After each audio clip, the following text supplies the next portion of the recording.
Hello, welcome back. आज की इस वीडियो में हम देखेंगे introduction to object oriented programming concept. अगर आप क्लास 9 के स्टूडेंट भी हैं तो भी आप देख सकते हैं, क्योंकि ये आपके सिलेबस का ही पार्ट है।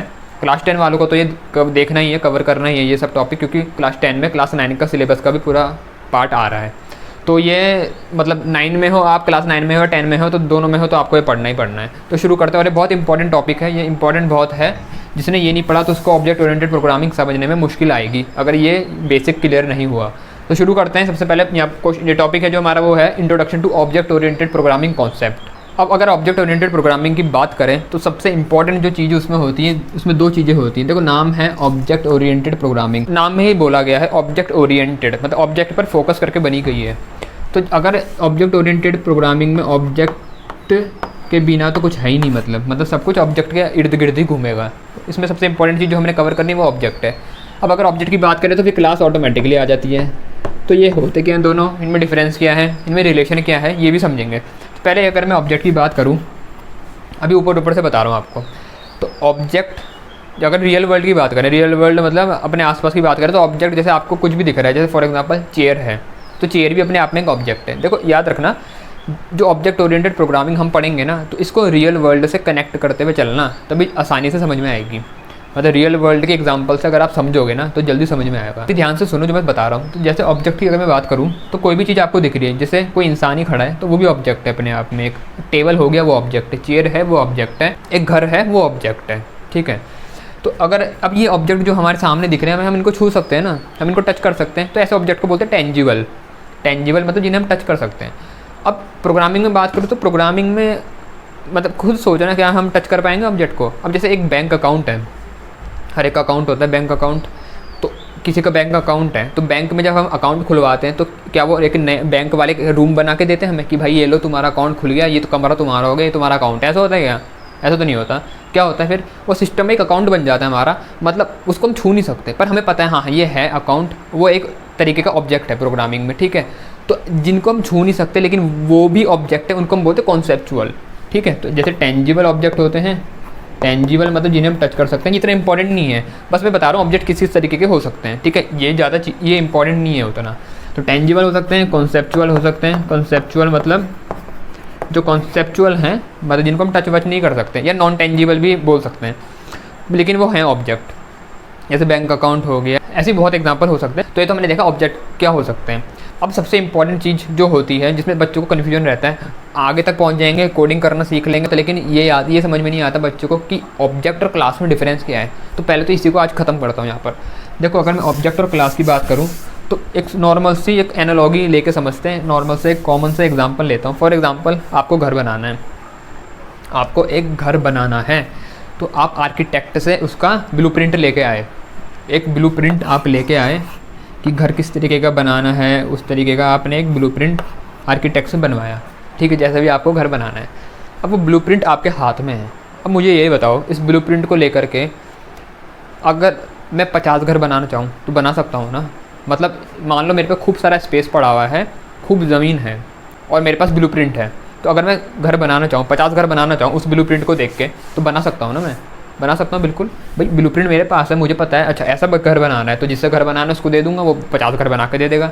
अब यहाँ पर देखो, जो वो आर्किटेक्ट से मैंने ब्लूप्रिंट बना रखा वो एक तरीके का क्लास है, और जो ये 50 घर बने ये हैं ऑब्जेक्ट। अब बड़े ध्यान से सुनना इनकी रिलेशन। जो वो मैं लेके आया हूँ ब्लूप्रिंट, वो क्या है? क्लास। अब ध्यान यहाँ पर दो। देखो, पहले बात को ध्यान से सुनो। जैसे जो ब्लूप्रिंट मेरे पास है, तो क्या उसकी कोई एग्जिस्टेंस है? मतलब क्या वो जगह घेर रहा है? सोच के बताना। जो वो ब्लूप्रिंट है, मैं ब्लूप्रिंट की बात कर रहा, मैं घर की बात नहीं कर रहा। जो मैंने उसको देख करके 50 घर बनाए, वो तो जगह घेर रहे हैं, वो जगह ऑक्यूपाई कर रहे हैं। भाई उनको स्पेस चाहिए होगा बनने के लिए, लेकिन जो ब्लूप्रिंट है क्या वो जगह ऑक्यूपाई कर रहा? नहीं कर रहा ना। पेपर में बना हुआ है तो पेपर में बना हुआ है, बस पेपर में बना हुआ है, मतलब कोई स्पेस थोड़ी ऑक्यूपाई कर रहा है ना। तो स्पेस ऑक्यूपाई नहीं कर रहा। तो ऐसे याद रखना, क्लास एक ब्लूप्रिंट होता है, ब्लूप्रिंट, ठीक है। और साथ में ये भी याद रखना, क्लास कोई स्पेस ऑक्यूपाई नहीं करती जब तक उसके ऑब्जेक्ट नहीं बनते। जैसे मैं उसकी बात कर रहा था अभी ब्लूप्रिंट की, तो ब्लूप्रिंट मेरे पास, अब लेके तुम घूमते रहो ब्लूप्रिंट को, क्या होगा? कुछ नहीं होगा। जब तक मैंने उसको देख करके घर नहीं बनाया कहीं पर, तो तब तक उसने स्पेस ऑक्यूपाई नहीं करा उसके ऑब्जेक्ट ने। अब यहाँ देखो, अब जैसे वो एक क्लास, जैसे ब्लूप्रिंट एक क्लास, मान लो वो ब्लूप्रिंट है एक क्लास टाइप का हो गया, तो उसको देख करके मैं अनलिमिटेड घर बना सकता हूँ ना। तो मतलब एक क्लास के बहुत सारे ऑब्जेक्ट हो सकते हैं, एक क्लास के बहुत सारे ऑब्जेक्ट हो सकते हैं, ठीक है। तो ऑब्जेक्ट की एक एग्जिस्टेंस होती है, इसका अस्तित्व होता है, क्लास का नहीं होता। जब तक क्लास का ऑब्जेक्ट नहीं बनेगा, क्लास कोई स्पेस मेमोरी में ऑक्यूपाई नहीं करती। तो जो ऑब्जेक्ट है ये स्पेस ऑक्यूपाई करता है, जैसे मैंने घर का एग्जांपल बताया। अब देखो जो ये ऑब्जेक्ट होते हैं ना, ये आइडेंटिफाइबल होते हैं, या कह लो इनकी यूनिक आइडेंटिटी होती है, ठीक है। तुम इसकी डेफिनेशन पढ़ोगे ना तो लिखा होगा it is an identifiable entity. अब आइडेंटिफाइबल एंटिटी मतलब हम आइडेंटिफाई, चलो इतना तो ठीक समझ में आ गया, आइडेंटिफाइबल होते हैं, लेकिन उनको हम आइडेंटिफाई कैसे करेंगे। अब जैसे अभी मैं एग्जांपल बता रहा था घर का, तो 50 घर तुम्हारे सामने हैं, अब वो एक ही नक्शे को देख के बनाए गए हैं तो घर भी एक जैसे दिखेंगे, ठीक है ना। तो अब अगर मैं जाऊँ या तुम चले गए, तुमने देखे घर, तुम्हें तो सब घर एक जैसे दिखेंगे भाई, ठीक बात है भाई, सब एक जैसे हैं तो एक जैसे दिखेंगे। तो हम कैसे कह रहे हैं कि ऑब्जेक्ट आइडेंटिफाइबल होता है, ये कैसे कह दिया हमने। अब अगर फॉर एग्जांपल जैसे एक और एग्जांपल लेता हूँ मैं, तुम्हारे सामने 50 लोग खड़े हैं, 50 ह्यूमन बीइंग खड़े हैं, तो तुम जाके देखोगे अच्छा ये 50 इंसान हैं, ह्यूमन बीइंग हैं, 50 के 50 ऑब्जेक्ट हैं, क्या वो आइडेंटिफाइबल हैं। आइडेंटिफाइबल मतलब हम क्या एक दूसरे से अलग डिफरेंशिएट कर पा रहे हैं। देखो ऊपर की कैटेगरी की बात करूँ तो इंसान है, इतना हमें पता है। मतलब इनकी अगर मैं क्लास की बात करूँ तो इनकी क्लास मान लो ह्यूमन है, ह्यूमन, ठीक है। मतलब इसको देख करके ये इंसान बने हैं भाई, मतलब इंसान है जो भाई 2 हाथ होंगे, 2 पैर होंगे, 2 आँख होगी, इस सब में कॉमन है। लेकिन आइडेंटिफाइबल कैसे, उनको आइडेंटिफाई कैसे कर पा रहा हूँ भाई, क्या पता एक तुम्हारा दोस्त हो, एक तुम्हारे कंप्यूटर साइंस के टीचर हो, ठीक है, किसी की हाइट छोटी हो, किसी का नाम अलग हो। अब ये इन चीज़ों से जो इनसे मैं इनको आइडेंटिफाई कर पा रहा हूँ कि ये अलग हैं, तो इन चीज़ों को हम बोलते हैं एट्रीब्यूट। दूसरा हो गया बिहेवियर, और तीसरा है स्टेट। ये 3 चीज़ें हैं जिनसे हम आइडेंटिफाई कर पा रहे हैं। अब जैसे वो 50 घर की बात कर रहा था मैं, तो 50 घर में भाई ज़रूरी थोड़ी हर घर का कलर सेम हो, ठीक है। तो मतलब एक कलर एक ऐसी चीज़ होगी जिनसे मैं इनको आइडेंटिफाई कर सकता हूँ कि हाँ अरे ये तो उसका घर है, ये मेरे दोस्त का घर है, ये उसका घर है, क्योंकि इसका कलर ऐसा है। बस समझ में आ रही, भले सामने से एक जैसे दिख रहे हो। अब ये भी हो सकता है किसी घर में किसी चीज़ की प्लेसमेंट कहीं और हो रखी हो, भाई टीवी कहीं और रखा हो, कंप्यूटर या लैपटॉप रखने की अलग जगह हो, ठीक है। मतलब अंदर भी चीज़ों की प्लेसमेंट अलग हो सकती है, बाहर से एक जैसा दिख रहा है, लेकिन मतलब मैंने कहने का मतलब ये है उसमें कुछ ऐसी चीज़ें हैं जिनसे मैं आइडेंटिफाई कर पा रहा हूँ कि ये चीज़ अलग है और ये चीज़ अलग है। बात समझ में आ रही। अब वो जो चीज़ें होती हैं उनको प्रोग्रामिंग में हम क्या बोलते हैं, एट्रीब्यूट, बिहेवियर और स्टेट। अब ये तीनों क्या होते हैं ये समझाता हूँ, ठीक है। लेकिन इन तीनों की मदद से मैं हर ऑब्जेक्ट की अपनी खुद की एक आइडेंटिटी होती है, मतलब हम ऑब्जेक्ट को औरों से अलग डिफरेंशिएट कर सकते हैं। क्लास एक ब्लूप्रिंट है या एक ऑब्जेक्ट फैक्ट्री भी बोल देते हैं इसे, ठीक है। कई बार आप ये वर्ड भी सुनोगे ऑब्जेक्ट फैक्ट्री। ऑब्जेक्ट फैक्ट्री मतलब जिसमें से ऑब्जेक्ट बन के निकलते हैं, या जो ऑब्जेक्ट बनाने की मशीन कह लो, ठीक है। मतलब इसमें से बहुत सारे ऑब्जेक्ट बनेंगे क्लास को देख करके। क्लास का जैसे ब्लूप्रिंट है तो उसमें कुछ चीज़ें रहती हैं कि अच्छा ऑब्जेक्ट का ये होना है, मतलब ऑब्जेक्ट में ये चीज़ें होनी चाहिए। तो जो भी ऑब्जेक्ट बनेगा वो चीज़ें उसमें होंगी। लेकिन अब वो ऑब्जेक्ट के ऊपर है ना भाई, वो चीज़ें हैं जैसे क्लास में लिखा हुआ है कि जैसे एक फॉर एग्जांपल एक क्लास है कार बनाने की, ठीक है। एक कार नाम की क्लास हो गई, तो इसकी जितने भी ऑब्जेक्ट हैं मान लो इसमें से अलग अलग कार बन के निकलेंगी। लेकिन कुछ चीज़ें डिफाइन रहेंगी क्लास में कि हर कार में कलर होना चाहिए। अब कलर कैसा होगा भाई वो ऑब्जेक्ट पर डिपेंड करेगा, या अलग हो सकता है एक दूसरे का। बात समझ में आ रही ना। अभी एग्जांपल से समझाता हूँ, ठीक है। तो यहाँ तक ये समझ में आया कि क्लास क्या होता है, ब्लूप्रिंट होता है और कुछ नहीं। ऑब्जेक्ट क्या होता है, इनकी खुद की आइडेंटिटी होती है, इनका खुद का एग्जिस्टेंस होता है, ये मेमोरी में जगह ऑक्यूपाई करेंगे। इनमें 3 चीज़ें होती हैं, एट्रीब्यूट, बिहेवियर, स्टेट। ये बहुत इंपॉर्टेंट है, ये तीनों चीज़ें, ये बहुत बार पूछी जाती हैं, ठीक है, क्वेश्चन में भी आ जाती हैं। ये 3 चीज़ें बहुत इंपॉर्टेंट हैं।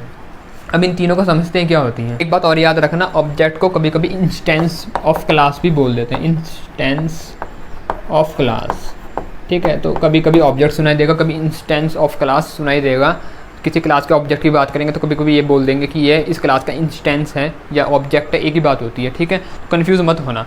अब मैं ये समझाता हूँ एट्रीब्यूट, बिहेवियर और स्टेट क्या है, इनको समझ लेते हैं। तो फॉर एग्जांपल एक मेरे पास क्लास है, कार नाम की क्लास है। क्लास कार या वॉशिंग मशीन मान लो, चलो वॉशिंग मशीन एक क्लास होगी, वॉशिंग मशीन। अब इस क्लास में कुछ ऐसा लिखा हुआ है कि मतलब जो भी मेरी वॉशिंग मशीन होगी उसमें कुछ चीज़ें तो होनी ही चाहिए, ठीक है। जैसे अब देखो, जो हम 3 चीज़ों की बात कर रहे थे, जैसे पहले तो हमने देखा ऑब्जेक्ट में एट्रीब्यूट, दूसरा हमने देखा था बिहेवियर, और तीसरा क्या था, स्टेट। ये 3 चीज़ें थी। तो जैसे मेरी ये वॉशिंग मशीन क्लास है, इसमें मान लेते हैं, देखो इस क्लास, ये एक ब्लूप्रिंट है। अब जैसे मैंने बताया था ब्लूप्रिंट जैसे एक नक्शा हो गया, उसमें ये होगा कि घर इस तरीके का बनेगा, ठीक है। तो क्लास में भी ऐसे रहेगा कि ये वॉशिंग मशीन क्लास है कि वॉशिंग मशीन में क्या क्या चीज़ें होनी चाहिए, किस तरीके की बनेगी, मतलब उसमें कम से कम क्या क्या चीज़ें तो होनी ही चाहिए। तो 2 चीज़ें होती हैं। देखो अब देखो, जो ये एट्रीब्यूट और ये बिहेवियर है, ये हमारे क्लास में रहते हैं कि क्या क्या एट्रीब्यूट हमारे ऑब्जेक्ट में होने चाहिए और क्या क्या बिहेवियर ऑब्जेक्ट का होना चाहिए, ये क्लास में रहता है। लेकिन हर ऑब्जेक्ट कैसे एट्रीब्यूट, मतलब वैल्यू क्या होगी एट्रीब्यूट की, और वो बिहेवियर किस तरीके से इंप्लीमेंट करेगा, वो ऑब्जेक्ट पे डिपेंड करता है। अभी देखो फॉर एग्जांपल वॉशिंग मशीन के अगर मैं एट्रीब्यूट, इसको यहाँ लिख लेते हैं। जैसे पहला यहाँ पर है एट्रीब्यूट, दूसरा है बिहेवियर, एट्रीब्यूट और बिहेवियर। अब अगर मैं बात करूं एट्रीब्यूट क्या क्या हो सकता है, तो जैसे क्लास में इसमें जैसे मॉडल, वॉशिंग मशीन में मतलब मॉडल होगा ही होगा। अब जितने इसमें ऑब्जेक्ट बनेंगे, कोई भी ऐसा नहीं हो सकता जिसमें मॉडल ना हो, मतलब मॉडल होगा कुछ भी, लेकिन होना ज़रूरी है, ही है कहने का मतलब, ठीक है। अब ऐसी एक और मान लेते हैं, इसमें है मैन्युफैक्चरर। तो जो भी वॉशिंग मशीन बन के निकलेगी फैक्ट्री में से, उसका मैन्युफैक्चरर होना ही चाहिए। अब वो कुछ भी हो, उससे फ़र्क नहीं पड़ता मैं, लेकिन होना ही चाहिए। तो ये है क्लास, ऐसा बताती कि मतलब ये चीज़ें ऑब्जेक्ट में होंगी। अब वो क्या होंगी क्या नहीं होंगी, वो उससे फ़र्क नहीं पड़ता क्लास को, लेकिन जो बोला है वो उसमें होगा ही होगा, ठीक है। बात समझ में आ रही। ऐसी एट्रीब्यूट हो सकते हैं जैसे कलर हो गया, कैपेसिटी होगी, कैपेसिटी की कितने कैपेसिटी तक वेट ये वॉशिंग मशीन ले सकती है। अब अगर मैं बिहेवियर की बात करूं, जैसे फॉर एग्जांपल पहला बिहेवियर ये हो सकता है स्टार्ट वॉश। अब देखो मैं बता रहा हूँ क्या मतलब है इसका, कि मतलब वॉशिंग मशीन क्या क्या करती है। वॉशिंग मशीन कपड़े धोने का काम करती है ना, स्टार्टिंग वॉश को कैसे शुरू करना है, तो ये हर वॉशिंग मशीन में होगा। भाई ऐसी वॉशिंग मशीन कौन खरीदेगा कि जो कपड़े ना धोती हो, तो ला के क्या उसका अचार डालेंगे, तो मतलब कपड़े धोना ये तो मेरा काम है। तो इसलिए एक बिहेवियर है उसका कि स्टार्ट करेगी वॉश। अब देखो, अब हर वॉशिंग मशीन अलग अलग कंपनी की हो सकती है, किसी में अलग तरीका हो सकता है स्टार्ट करने का, किसी में अलग हो सकता है। भाई किसी में क्या पता पहले पानी को गर्म करे तब शुरू करे ऑटोमेटिक, किसी में सीधा मोटर शुरू हो जाए। मतलब इम्प्लीमेंट कैसे होगा ये वॉश स्टार्ट करने का तरीका, वो मशीन टू मशीन अलग हो सकता है। ऐसी रिंस मतलब पानी निकालना। अब ये डिपेंड करता है, भाई क्या पता वॉशिंग मशीन ऑटोमेटिक हो तो वो अपने आप कर लेगी, मैनुअल हो तो हमें कराना पड़ेगा, या रिंस करेंगे तो अलग तरीके से, इसका सिस्टम अलग तरीके से रिंस करें, इसका अलग हो सकता है, ठीक है।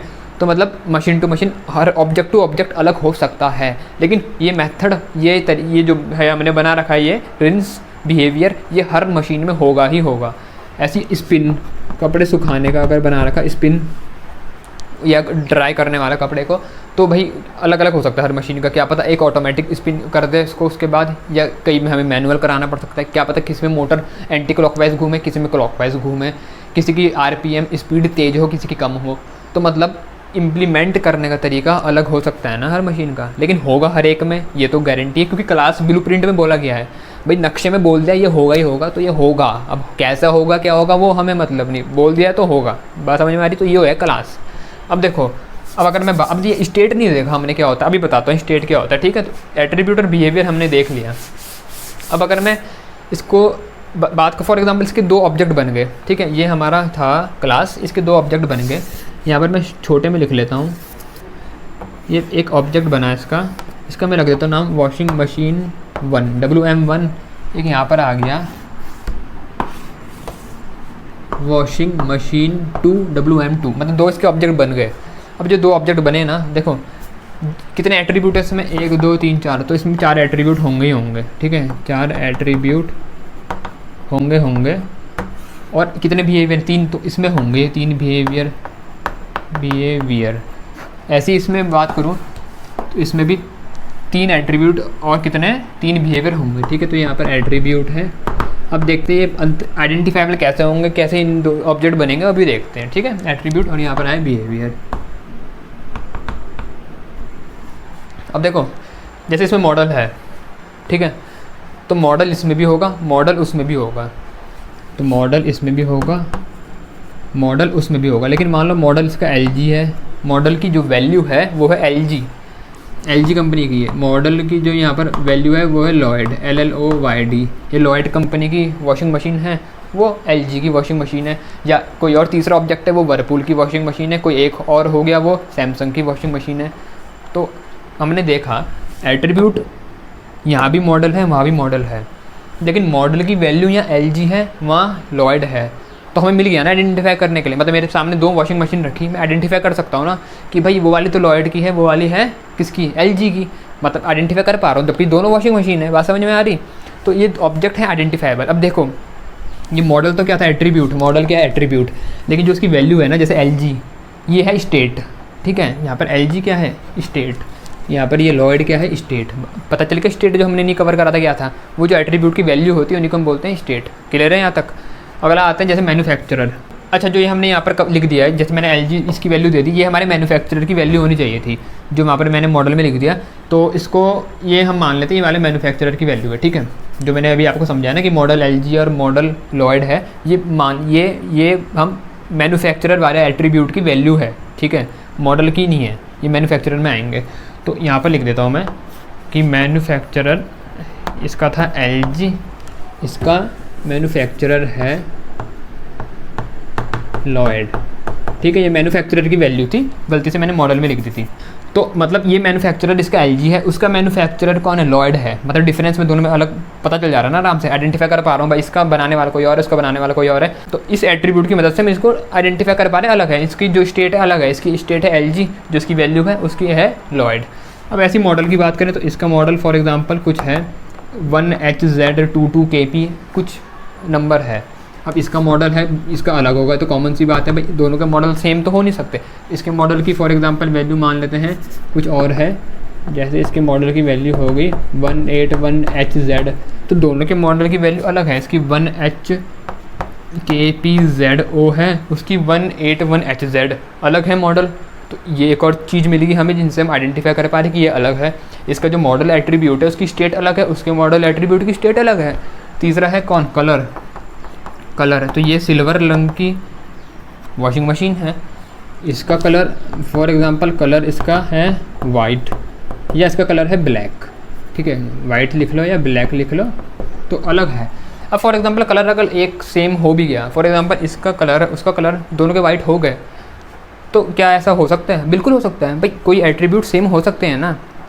2 लड़के आपके सामने खड़े हैं, दोनों के सर के बाल का रंग ब्लैक हो सकता है, तो इसका मतलब ये तो नहीं कि मैं उनको आइडेंटिफाई नहीं कर सकता, ठीक है। दोनों का नाम तो अलग होंगे ना, ठीक है। या कुछ ऐसी चीज़ होगी कि हम उनको उससे एक दूसरे से आइडेंटिफाई कर पाएंगे। तो हर एक की अपनी खुद की आइडेंटिटी होती है। तो वैसे ही यहाँ पर है भाई, अगर 1-2 एट्रीब्यूट मिल भी गए, फॉर एग्जांपल मिल भी गए, तो भी हम आइडेंटिफाई कर पाएंगे, क्योंकि कोई ना कोई एट्रीब्यूट, कोई ना कोई स्टेट की वैल्यू अलग होगी। अब अगर ऐसी मैं बात करूँ कैपेसिटी की, कैपेसिटी फॉर एग्जांपल इसकी 6 kg है, उसकी कैपेसिटी है इसकी है 9 kg, तो दोनों की कैपेसिटी भी अलग है। तो हम फिर से इनका एट्रीब्यूट की जो स्टेट है अलग होगी, तो हम इनको आइडेंटिफाई कर पा रहे हैं। अब अगर मैं स्टार्ट वॉश की बात करूँ, तो स्टार्ट वॉश इसमें भी होगा। देखो इसमें भी स्टार्ट वॉश है, दूसरा क्या है रिंस, ये रहा, और तीसरा है स्पिन, ये तीनों इसमें हैं। ऐसे ही वहाँ पर भी स्टार्ट वॉश होगा, स्टार्ट वॉश, दूसरा है रिंस, तीसरा है स्पिन। अब तो इसमें अंतर क्या है, देखो मैंने पहले भी बताया, जिस तरीके से ये इम्प्लीमेंट हो रहे होंगे ना मशीन में, तो वो तरीका ज़रूरी नहीं है सेम हो, अलग हो सकता है। मतलब यहाँ पर स्टार्ट वॉश होने का तरीका अलग हो सकता है भाई, क्या पता उस मैन्युफैक्चरर ने किसी और तरीके से इम्प्लीमेंट करा हो, उसमें स्टार्ट वॉश क्या पता ऑटोमेटिक होती हो, या मोटर एंटी क्लॉकवाइज घूमती हो। यहाँ पर क्या पता क्लॉकवाइज घूमे, क्या पता यहाँ पर मोटर 1 मिनट बाद टर्न वापस लेती हो, या हर 30 सेकंड में उल्टा रोटेट होती हो। वहाँ पर क्या पता 1 मिनट बाद उल्टा रोटेट होए। मतलब कुछ ना कुछ ऐसे इम्प्लीमेंटेशन अलग हो सकती है, दोनों को काम दोनों सेम कर रही है, स्टार्ट वॉश कर रही है, लेकिन अलग तरीका हो सकता है। रिंस की बात करूँ पानी निकालने की, तो इसका तरीका अलग हो सकता है, उसका तरीका अलग हो सकता है। क्या पता उसमें लेफ्ट साइड से ओपनिंग हो, इसमें राइट साइड से ओपनिंग हो। क्या पता वो ऑटोमेटिक पानी निकाले, ये वाली क्या पता हमें मैनुअल निकालना पड़े, ठीक है। मतलब दोनों को इम्प्लीमेंट करने का तरीका अलग हो सकता है, लेकिन ये मेथड दोनों में होंगे, ये वाले रिंस वाले मेथड दोनों में होंगे। स्पिन स्पिन मतलब कपड़े को सुखाना है, तो दोनों वॉशिंग मशीनें काम करती हैं। लेकिन तो क्या पता है इसकी मोटर 1300 रिवॉल्यूशन पर मिनट घूमती हो, ठीक है, और एंटी क्लॉकवाइज घूमती हो, उसकी वाली क्लॉकवाइज घूमती है और 1500 रिवॉल्यूशन पर मिनट, मतलब दोनों को काम तो एक ही कर रही ना, लेकिन इंप्लीमेंट अलग तरीके से हो रहा, ठीक है। मतलब उसमें करने का तरीका अलग हो सकता है, क्या पता और भी कुछ चीज़ें अलग हो, ठीक है, कुछ और चीज़ें भी होती हो, क्या पता वो पहले ये वाली बजर भी देती हो, स्पिन करने से पहले वो वाली ना देती हो, क्या पता वो करने के बाद देती हो, वो वाली ना देती हो, तो मतलब दोनों को इम्प्लीमेंट करने का तरीका अलग हो सकता है। बात समझ में आ रही इतनी? तो ये है, मतलब देखो दोनों ऑब्जेक्ट बने इसी वॉशिंग मशीन क्लास को देख करके, लेकिन बहुत डिफरेंस है दोनों में, हम दोनों को बहुत आसानी से आइडेंटिफाई कर पा रहे कि ये दोनों अलग हैं। डिफरेंस समझ में आ रहा ऑब्जेक्ट और क्लास के बीच में। अब जो ये है देखो, ये तो हमने रियल लाइफ का एग्जाम्पल लेके समझा। कोडिंग की बात करो, जब तुम कोडिंग जावा में करोगे ना, तो करनी तो तुमने कोडिंग है, तुमने ये थोड़ी बनाने डायग्राम ऐसा कुछ बनाने को बनाना भी पड़ जाए, लेकिन मेन तो तुम्हें प्रोग्रामिंग में समझना है ना, ऑब्जेक्ट क्या होता है, क्लास क्या होती है, तो वहाँ आते हैं। देखो जैसे ये थे, अब मैं इतना पोर्शन हटा रहा हूँ, जैसे भी हमने यहाँ पर देखा एट्रीब्यूट और बिहेवियर। तो जब हम प्रोग्रामिंग करेंगे ना, तो जो एट्रीब्यूट और बिहेवियर हैं, ये प्रोग्रामिंग में जो एट्रीब्यूट है वो हमारा बन जाएगा मेंबर वेरिएबल, और ये बन जाएगा मेंबर मेथड। बहुत बार सुनोगे तुम कि क्लास के अंदर दो चीज़ें होती है, मेंबर वेरिएबल, मेंबर मेथड। ये मैंने कई बार समझाया भी है, या डेटा मेंबर भी बोल देते हैं मेंबर वेरिएबल को, और मेंबर मेथड को, ठीक है। ये मेथड को कई बार कोई फंक्शन भी बोल देता है, लेकिन फंक्शन बोलना ठीक नहीं है। जब ऑब्जेक्ट के साथ फंक्शन जुड़ जाता है तब हम उसे मेथड बोलते हैं, मेंबर मेथड। सुनो खुद, मेंबर मतलब किसी मेंबर क्या होता है, किसी साथी को बोलते हैं मेंबर, जैसे हमारे फैमिली का मेंबर है, तो वैसे मेंबर का मेथड मतलब मेंबर कौन होगा, जो इसका ऑब्जेक्ट होगा। मतलब ये जो बिहेवियर है, मतलब ऑब्जेक्ट का मेथड, ऑब्जेक्ट का फंक्शन, ठीक है, तो यहाँ पर मेथड बोलते हैं। तो ऑब्जेक्ट का मेथड वो बताएगा कि किस तरीके से वो बिहेव करेगा। ऐसे मेंबर वेरिएबल मतलब ऑब्जेक्ट का वेरिएबल बताएगा कि उसका एट्रीब्यूट क्या होगा। अब जैसे क्लास है, फॉर एग्जांपल देखो कैसे होते हैं, ये मैं बताता हूँ अभी। तो जैसा हमारा फॉर एग्जांपल, अब मैं ये समझा रहा हूँ आपको एज अ एग्जांपल लेकर के, किस तरीके से जावा में जब हम क्लास बनाएंगे उसमें होगा, ठीक है। तो ध्यान से देखना।